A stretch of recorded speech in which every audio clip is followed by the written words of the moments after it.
Hey everyone, please listen to this addendum before listening to the episode on the personal pension plan. The episode on the personal pension plan was recorded in 2021 in the early days of the podcast. And looking back, I think the episode is too one-sided. I probably should have pushed my guest a little bit harder on certain questions and certain points. Now I have learned a fair bit more about pensions, and it's coming to light that the personal pension plan may not be all that different from the routine individual pension plan. Anyways, I hope to discuss these topics in further detail in 2024, but for the time being, I have no intentions to sign up for a personal pension plan, and the reasons are severalfold. One, I'm turning 40 this year, and I don't think that the personal pension plan at this stage really allows me to contribute much more than I can to an RRSP. Also, I don't want to introduce unnecessary fees and complexity into my life just yet. And finally, the personal pension plan is a lot younger than the individual pension plan. The latter is at least 30 years old. So for the time being, I'm happy to sit back and wait and see what unfolds with the personal pension plan. As you listen to this episode, I really encourage you to think critically. Just remember, there is no holy grail in finance. You have to dissect each topic, understand the pros and cons, and always do your due diligence before proceeding. With that, here is the episode. Episode 10. The Great One has won 10 Art Ross trophies. I'm not sure that record will ever be broken. Jean Béliveau has won 10 Stanley Cups. Now what do Diego Maradona, Pelé, Zinedine Zidane, Ronaldinho, and Lionel Messi have in common? They all wore the number 10. That is quite the quintet. Beyond MD, Episode 10. Welcome everybody to Episode 10 of the Beyond MD podcast. Today's episode is on the PPP, the Personal Pension Plan. This is a follow-up episode to Episode 9, which was on the IPP, the Individual Pension Plan. Jean-Pierre Laporte, CEO of Integris Pension Management Corp, is back for round 2. The gloves are coming off. No, seriously, this is a great interview, but I encourage everybody to take the time, go back to Episode 9, burn the IPP concepts into your head because it's going to help for today's episode. If for some reason you're unable to do that, here is a quick overview of the IPP, the Individual Pension Plan. So this is a defined benefit plan. To enroll in it, you have to be incorporated and you have to have been paying yourself salary. Dividends will not cut it. It typically only makes sense after the age of 40. Why? Because this is the time when contributions that you can make into the IPP will typically exceed contributions you can make into an RRSP. And the gap between these contributions will only increase with time. But before the age of 40, it can actually be punitive to be in an IPP because you're not allowed to make significant contributions before that age. So all contributions made to the IPP from the corporation are a tax deduction on income for the corporation. Anything in the IPP is tax sheltered, just like an RRSP. Now, because contributions made from a corporation into an IPP come off the corporate balance sheet, it's a workaround for the passive income rules. Also, investment management fees that apply to the IPP can be written off. The IPP can also give access to investment vehicles that are not RRSP eligible, such as land, real estate, and private equity. Remember the special payments that we talked about. So if the IPP is returning less than 7.5%, well then you can get access to special payments to top up the plan, thereby generating additional corporate tax deductions. Pension plans also afford creditor protection. And then finally, split income. You can split 50% of pension income with a spouse. Now, the IPP is not a perfect product, so what are the limitations? Well, one of them is cost, so you can expect to pay $2,000 per year, which is also a write-off for the corporation. It's going to add some complexity to your life, so if you don't want to be dealing with emails and paperwork, then this may not be the right course of action for yourself. There's also a 10% diversification rule, so if you are somebody who keeps it really simple or keeps it really focused with a single stock or a handful of stocks, you're not going to be able to do this inside a pension plan. And then there's also an issue with surplus, which we will talk about in more detail today. But basically, if the IPP is returning more than 7.5%, once you hit a certain level, you're not actually able to contribute to the plan for that year. And that limits the amount of corporate tax deduction that you can achieve. All right, I know I'm kind of rambling here. It is almost over. Just 2 quick points that I want to make. The first one is, as you are listening to this interview with Jean-Pierre, keep in mind the differences between an IPP, the individual pension plan, and a PPP, the personal pension plan. as you will see, the personal pension plan does offer additional tax sheltering advantages. We are going to highlight these in the interview and also summarize them after. Now, my second point is, if you are an incorporated professional, I think it's really critical to continue to think, can you do better? And trust me when I say this, I am not here to bash the RRSP. I have no right to bash the RRSP. It is a very sound product. But if you are incorporated and if you've been paying yourself salary, I think it's always a good idea to stay open-minded, learn about what's out there, and ask yourself, is it possible to go beyond and do better? After my reading and my investigation, I think the answer is becoming more clear. But my job is to investigate and to relay what I think is reliable expert information. I do encourage everybody to learn about pensions, but always conduct your own due diligence before making the right decision for yourself. So Jean-Pierre Laporte is back today, and if you did not hear my introduction for him in the last episode, here's a quick summary. So Jean-Pierre Laporte is a pension lawyer by training. He is a true expert on pensions. He's been very active in pension administration and pension reform and is very well published on these matters. In 2012, he took over as CEO of Integris Pension Management Corp, and Integris essentially establishes pension plans for incorporated professionals and small business owners. Jean-Pierre has been called upon to be an expert witness for the Standing Committee of the House of Commons, and he was awarded the Queen Elizabeth II Diamond Jubilee Medal by the Governor General. And with that, here's my interview with Jean-Pierre Laporte. All right, Jean-Pierre, welcome back to the podcast. And by the way, congratulations on being the first guest to have 2 episodes. Thank you. Jean-Pierre, last time we talked about the IPP, the individual pension plan, in some detail. Now we're going to get into what I think is a more exciting product, the PPP, the personal pension plan. I just want to know the idea behind this. Like, I understand you were quite active in bringing this up, but tell us about the idea when it was introduced. Yeah, so, well, for the longest time, people could set up an IPP.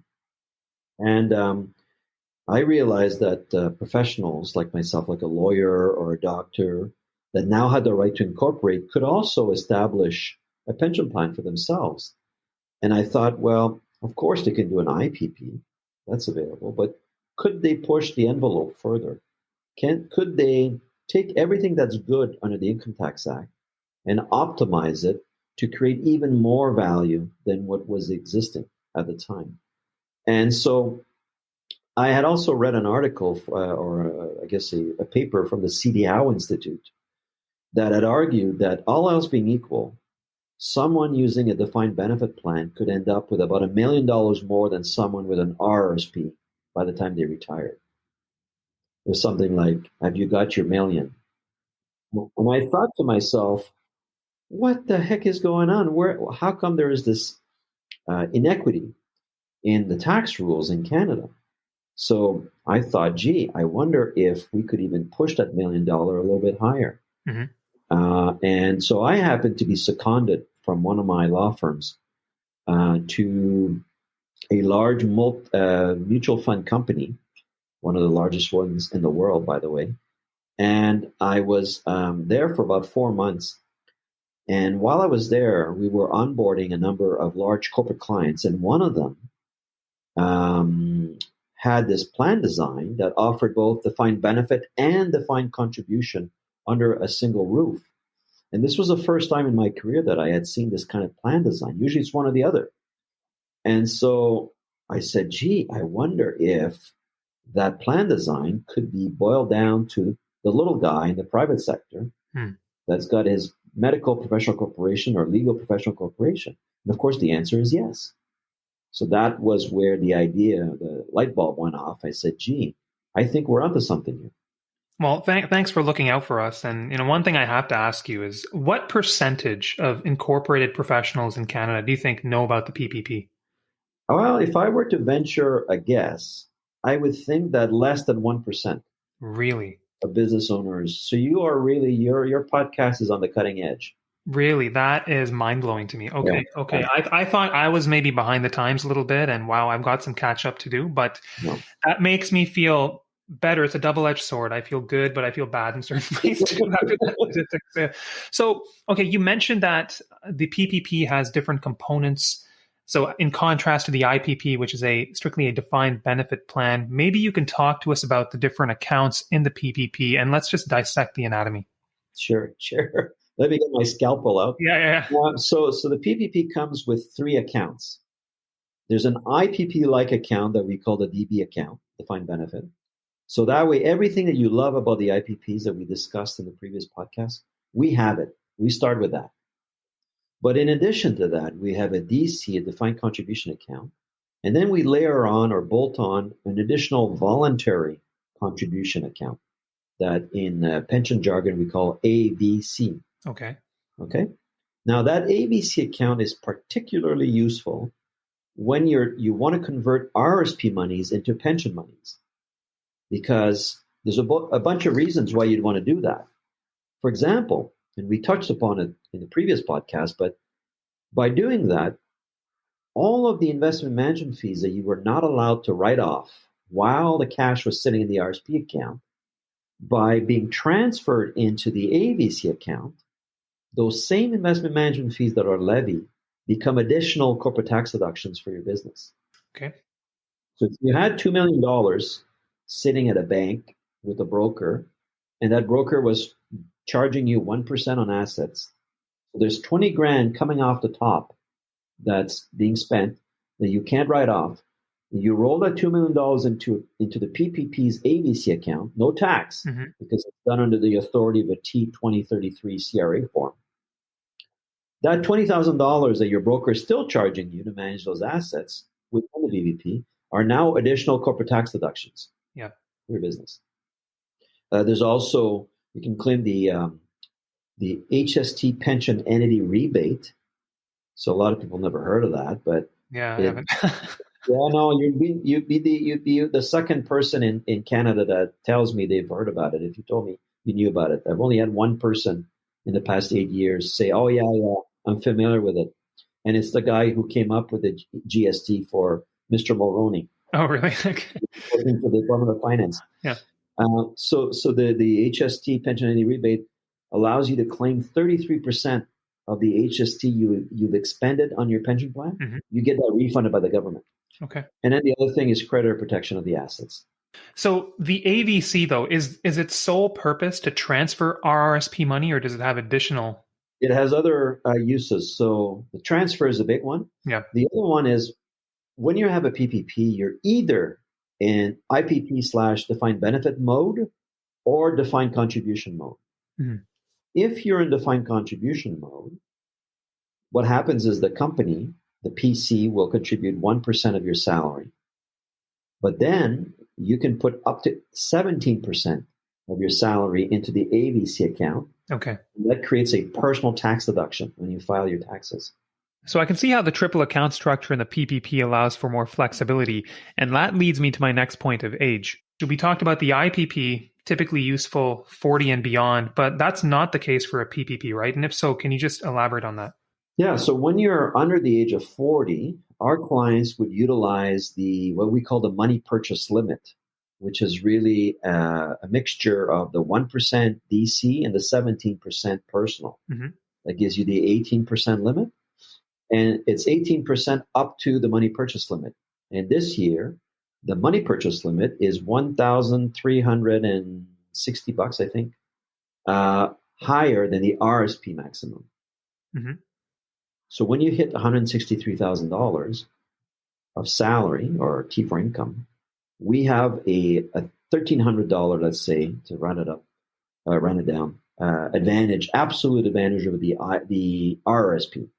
So if you have somebody, let's say a doctor who's age 35, and they want to go for a PPP, under those different accounts, the DC and the AVC, well, they're basically going to be able to put in at least as much as they would into their RRSP, and they will be able to put that into the PPP. Yeah, and significantly more than under an IPP, and a little bit more than an RRSP. So I told you this year, their absolute advantage is $1,300. But the important thing is that not only can they put more money in the PPP DC account than an RRSP, and a lot more than an IPP, they can also put money in their RRSP in that first year. You're allowed to do a double dip.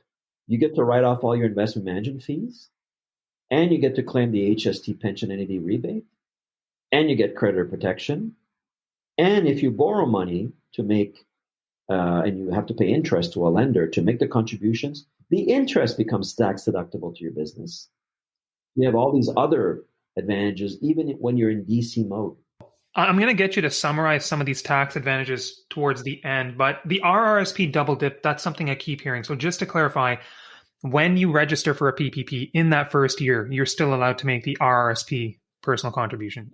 Let me explain why, if that's useful to your listeners. Sure. So the way that the RRSP system works in Canada is you're allowed 18% of what's called earned income, but it's the earned income of the previous year. Right. It's not the earned income in 2021. It's what you earn in 2020. It's always playing catch up. Whereas the rule for a pension plan, like a PPP, is, let's say, 18% or more of your current year, the 2021 estimated income. So you can see how the two systems straddle in the year of plan setup. You've got the RRSP contribution and going forward, the PPP contribution, all happening in the same year. In terms of the PPP, so it's got multiple different accounts. You talked about the DC defined contribution and the AVC, the additional voluntary contribution. Now, can that be useful in certain ways, like in terms of where you're going to hold certain assets and thereby maybe conferring a bit of a tax advantage? Yes, there are multiple situations where having all three accounts under one roof significantly enhances your tax position. I've already kind of touched upon one when I was talking about someone who refuses to contribute because maybe cash flow is tight or for whatever reason. When you have an IPP and you're not contributing, if you're adding another year of credited service because you're still a member of the plan and you're still collecting a salary, you're going to have a pension adjustment assessed, even though you contributed nothing. And that pension adjustment eliminates your personal RRSP room. Yep. With us, you can flip into DC mode and not contribute to the defined benefit account for the same reason you're not contributing to the IPP. But because you're not adding another year of credited service, the only pension adjustment you have to worry about is the 1% of salary that you contributed to the DC account. So you're now allowed to do 17% of salary to the AVC account and claim a partial tax deduction. Got it. Because there's no pension adjustments to eliminate your RRSP room. Got it. For 1%. So that's one example. Another example is the flip side is if there's too much money inside the IPP, let's say that you've done really well, the markets are buoyant, and you're earning 10% or 20%, whatever. Anything above 9.375%, that's the magic number. The CRA will consider your IPP to be an excess surplus. And the legal consequence is that your company must take a contribution holiday, which means no more contributions, which means no more tax deductions. Okay. And again, the same problem that we talked about earlier about the pension adjustments being created continues because you're still collecting a salary, you're still adding another year of service under your IPP. So you still get a pension adjustment. Yep. Which means you can't put any money in your RRSP. So the company can't do anything, you can't do anything. That's the IPP problem. Okay. And I don't want to get into too many details, but let's just say in terms of holding riskier versus lower risk assets, is it an advantage to hold certain types of assets kind of in the defined benefit component versus the DC and the AVC? Yes. So if you, for example, if you have an IPP and you're trying to build a diversified portfolio, so you're going to have, I don't know, I'm going to use 40% bonds, 60% stock, okay? The old 40-60 split, which is being discredited, but I'm just saying for the sake of argument. Yeah. Your bonds, if you're lucky, will be earning you, 4%, 3.5%? It's getting worse. In your stocks will earn you more because you're taking more risk. Of course, they're more volatile. You might lose your shirt, but theoretically, you should be earning a lot more than 4% if you're in stocks. So when you blend the rates of returns of these different asset classes inside of an IPP account, the arithmetic average might be such that you're earning between 6 and 8%. That doesn't give you any room to, well, much room to do special payments. Right. So now look at a PPP. Same portfolio, the DB assets are kept in the defined benefit, sorry, the bond-like safe assets that are earning 3% are held in the DB account, and the speculative stuff that's earning 12% is in the other two accounts, the DC and AVC account. We still have the same portfolio. The only difference is that when the actuaries do a calculation every 3 or 4 years, they only care about what's sitting inside of the DB account. Interesting. Lo and behold, is only earning 3%. So now we've got a big special payment possibility that just opened up, which allows the company to take pre-tax dollars and then dump them into the plan. Yeah. Right? So big tax deduction. And then what you've done is you've created Fort Knox. Because remember my story about March 23rd, 2020, when the stock market lost 36%? Well, you're not losing a penny if all you have are GICs or bonds. But you don't have to stay in those. You can cash those on March 24th and go buy stocks that are 36% cheaper. Right. Right. So I totally see what you're saying. And I see the appeal in this. And so, I was exploring your website and I was just looking at, I think there was a memo and it kind of went into some detail. So it talked about even the power of investing in, let's say, a GIC within the PPP. So I guess just to keep numbers simple, you take $100,000 of corporate money and you put it into a GIC. And let's say the GIC is in the defined benefit, the DB account. Let's say that's only going to return 2%. Well, the return isn't great, but I guess with that 100K, you're automatically generating a 12.2% return because you're taking it's a reduction in your taxable income, right? Yeah, now you get it. And then on top of that, because the GIC returns lower, you're going to generate a special payment and therefore more tax deductions on your corporate income. So after I started to think about this and started to digest the triple structure of the PPP, I started to think to myself, well, hey, maybe I'm feeling this PPP thing a little bit. I'm starting to maybe believe in it. So this all sounds good, but there I don't know. There has to be a catch somewhere. Like, is a PPP going to be more expensive than an IPP? And given that you set them up at Integris, what can we expect to pay every year? Well, that's a really good question, and I love the question because it's one of those classic cases or where you look at two price tags. Like you look at an IPP that, let's say, costs $1,800 a year, and then you look at a PPP that costs $2,800 a year. And you think, well, if the two are the same, I should go with the IPP. But we know that the two are not the same because of all the tax rules, and we didn't even get into all the details, but the fact that you can enhance the absolute wealth available in retirement. Often it can be over $1 million more with a PPP than an IPP. So that gives you a lot of buffer to pay for the difference between, let's say, $1,800 and $2,800. Okay. That's number one. But let's assume that all the tax optimization that the PPP offers above and beyond what an IPP offers don't apply. Somehow, the doctor that you're talking to can't use anything, right? Nothing that I've talked about applies to that person. And they say, well, IPP, PPP is the same. So now tell me, why would I pay you $1,000 more a year? Well, there's another thing that the PPP does that the IPP doesn't, and it's what we call fiduciary oversight.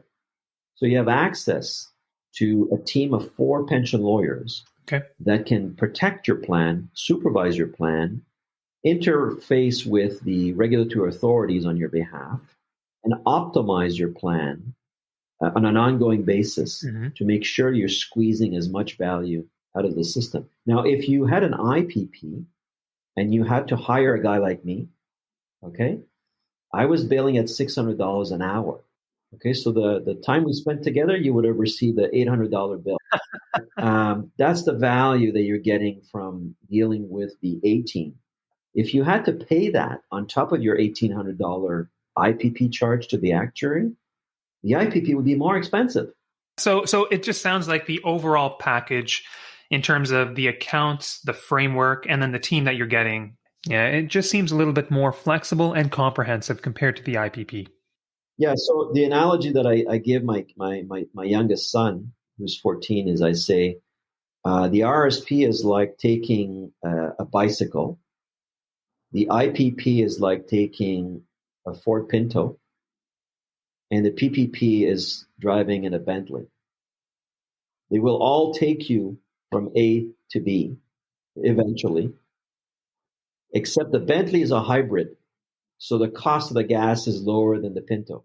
Sounds like your son's into cars, and you're going to have some other expenses on your hands. But what about, before we get into kind of all the tax advantages of the PPP, I just want to go through the one last point in differentiating the PPP from the IPP, and that's that termination. So let's say I was reading something about, okay, converting the pension to like a life income fund, or like just planning for that stage, estate planning.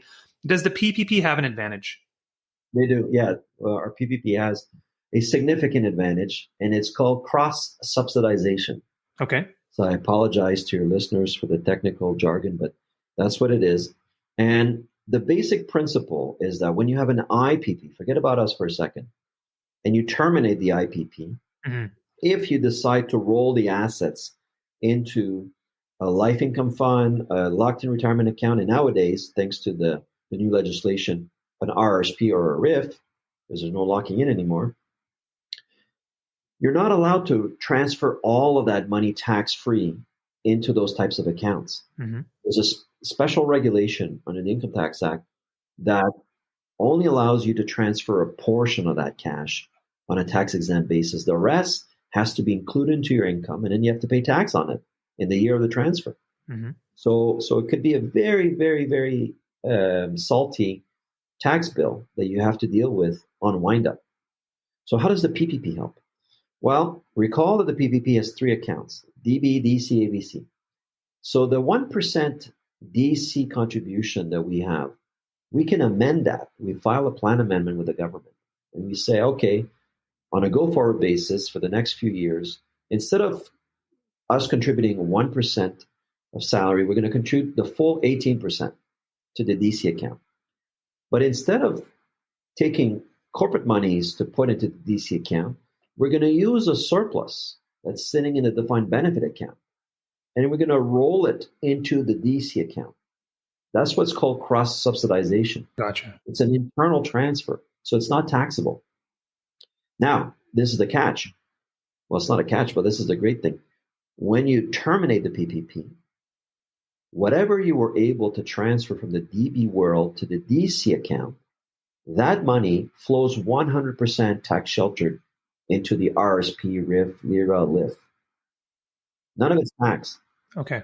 So what you're doing is you're reducing your taxable portion by turning into a tax-deferred account.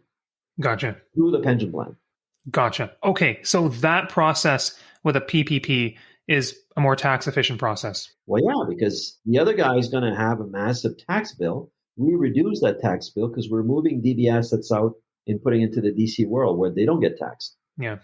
And, if let's say I'm allowed to move $20,000 each year from the DB surplus into the DC account over a 5-year period, that's $100,000. And if I'm taxed at 50%, the PPP customer just saved $50,000 in taxes.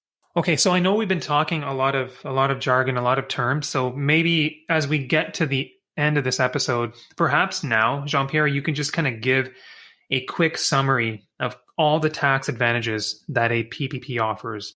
Well, I won't go through all of them. I won't put your listeners through that. There are actually 20 that a doctor can enjoy through a PPP that they cannot if they insist on staying in an RSP. I'll just focus on some of the big ticket items. Terminal funding. We talked about terminal funding, the ability to fund early retirement with pre-tax corporate dollars. Yep. Sometimes as high as $2 million right off. Fee deductibility, especially when you transfer your RSPs into the AVC account. Pension income splitting with a spouse. Now, on a $160,000 a year pension, if you income split it, the couple saves about $17,000 a year in taxes, right? Okay, minus the Integris fee, so they save $15,000 a year in taxes. um, that's why fees should not be what determines whether you sign up or not. And the buyback of past service is also a big ticket item, especially if you've had your professional corporation for many years, and as you pointed out, you've been taking a salary, not dividends. Yep. But those big ticket tax savers are sort of the first layer of value. The second is perhaps even more important, what I call the knockoff or the spill-off effects. So as you're taking money out of your professional corporation, you're also purifying it should you try to trigger the lifetime capital gains exemption. Now, I know a lot of doctors don't sell their corporations, but a corporation could be turned into a non-medical corporation later on and then can be sold. Mm-hmm. Also, let's say the professional corporation has assets in it, like real estate, mm-hmm. and you've depreciated the value of that real estate, and now you sell it to a third party. The company sells it. You're going to have recaptured depreciation and a capital gain. Well, why not take the purchaser's cash for those assets and redirect it into the PPP, create an offsetting tax deduction within the corporation? Another one is, and we touched upon it in the previous episode, is that by moving money off the balance sheet from the corporation or maybe an associate company into the PPP, we're protecting the small business tax rate from the TOPI rules. Big one. You pointed out at the very beginning. And the last one, which we really didn't talk about, and maybe it's an excuse to have another podcast, is we can pass wealth from one generation to the next if we have family members on the payroll that are made members of the pension plan. This is an unheard of advantage, which I would say less than 0.5% of Canadians even know about. So that's a massive, massive tax advantage, which could save $4, $5, $6 million to the family. Well, remind me to get back in touch with you for another episode because you just gave me another idea. And maybe not enough time today, but we will talk about estate planning in future episodes. So great thought. Now, we talked about some advantages of the PPP. We talked about cost, although I think you gave some good rationale for why cost alone should not be a deterrent for enrolling in a plan. And if someone wants to invest using a single stock or a few stocks, you can't do that with a PPP, right? No, because of the 10% concentration limit. All right. And any other disadvantages that we should be aware of? Well, yeah, I mean, there's more paperwork with a pension plan than an RRSP. So for busy doctors who can barely keep their house in order because they've got so much paper and so many things to deal with, it's irritating when we send them an email or saying, hey, it's annual review time for your pension plan and you need to sign these forms to say your beneficiary hasn't changed, or send us a slip from your accountant of how much T4 income you paid yourself last year so we can tell you how much you contribute next year. Like, people just they want things to be automatic and they don't want to have to deal with anything. That's an issue. There's more paperwork with the PPP than an RRSP. But aside from that, I can't think of any sane reason not to. All right. And now for the elephant in the room. I mean, I have to ask this, but why are we not hearing about the PPP? Well, I don't know if you've done any philosophy when you were doing your university, but there's a famous philosopher called Arthur Schopenhauer who had this famous saying that all truth passed through 3 stages. At first, it's ridicule.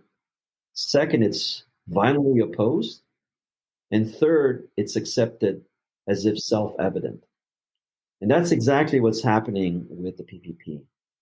At first, when we were small and no one knew about us, and the few people that knew about it just ridiculed it.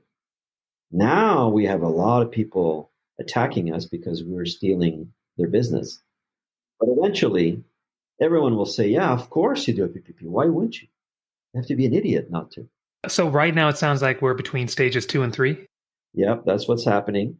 And I know that we're shaking up the industry because last week, the Canada Revenue Agency, so this is burning hot news, issued a newsletter called Newsletter 21-1, in which it warned the industry about IPP actuaries who were secretly copying the PPP, but not being careful in doing so. Oh.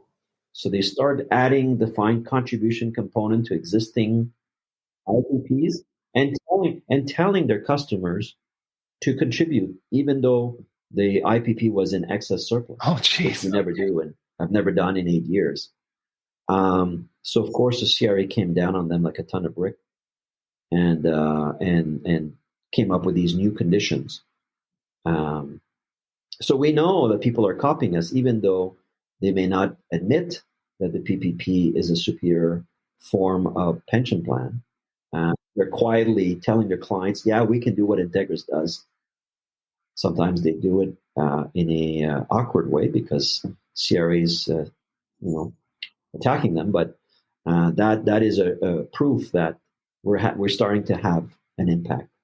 That is really interesting. Very interesting. Now, Jean-Pierre, maybe you can just take a few seconds and pass on your message to the audience, because some of them may have just heard about the PPP for the first time. So what's your message to professionals out there who are trying to find the best way to grow their money and seize tax advantages?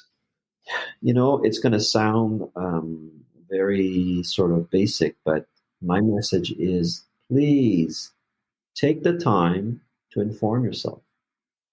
Learn about it. Kick the tires. If you don't have the time, get someone else to do the due diligence on your behalf. Don't just hear what people are saying and use that as the excuse to go back to what was the status quo.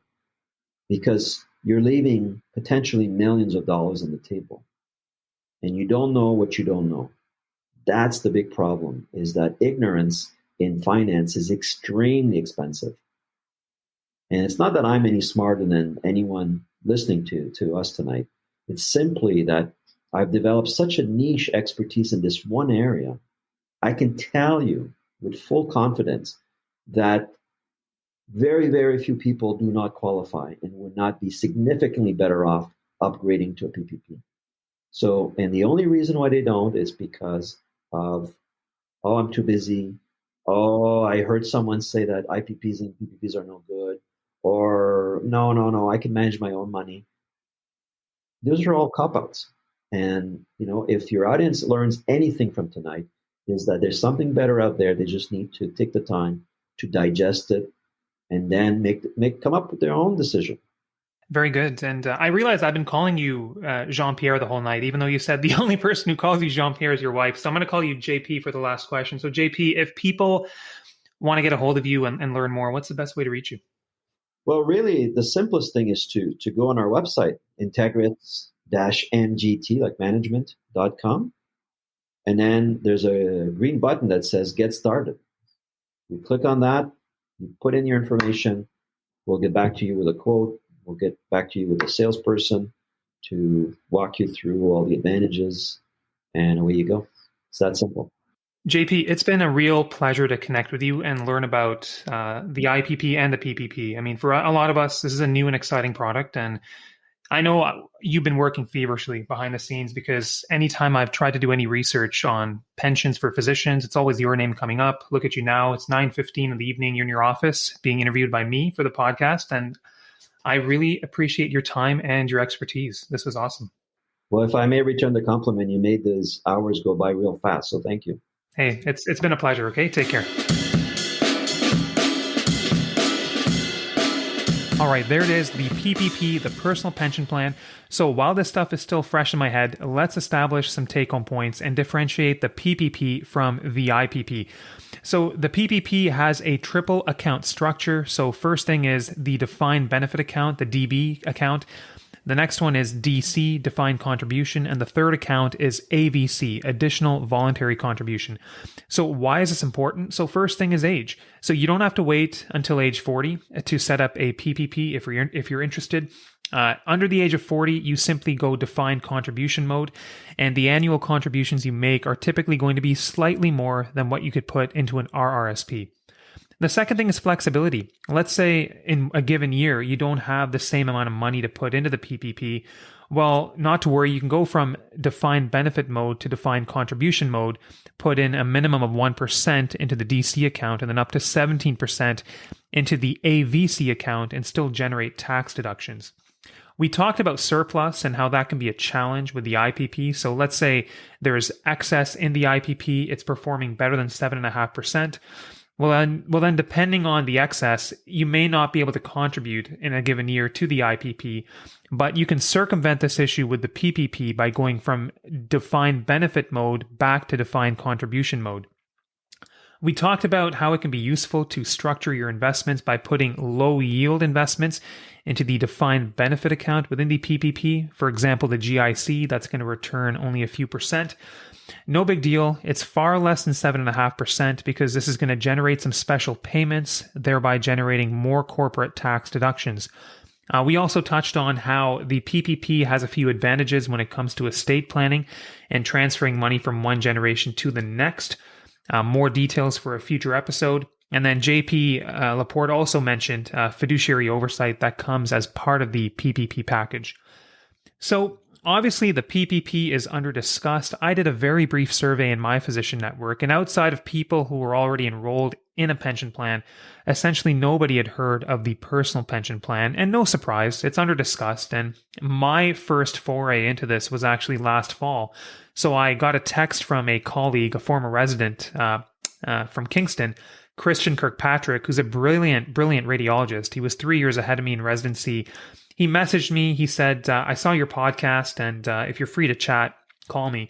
So I was wrapping up a busy call shift. I called him on the way home, and then he just started going off about pension plans. And, I had never heard of the personal pension plan, so my jaw was on the floor. I almost steered my car off the road. I was so flabbergasted at what he was telling me. So a special thank you to Christian Kirkpatrick for planting the seed and encouraging me to do a podcast on this, and then very grateful to connect with Jean-Pierre Laporte, who's been an absolute wealth of knowledge.